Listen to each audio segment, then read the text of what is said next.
திருப்பதிக்கோ இல்லைங்க, எக்கச்சக்கமான முடி வருது. முடியை எல்லாரும் பிரார்த்தனை பண்ணி முடி எடுக்கிறாங்க.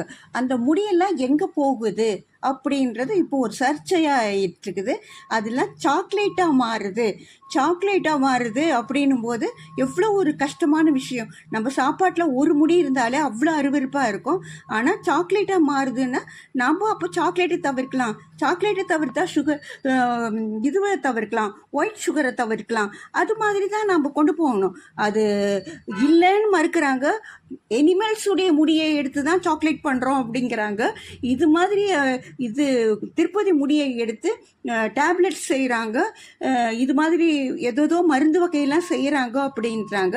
ஆனால் திருப்பதியில் நாம் கொடுக்குற முடி கண்டிப்பாக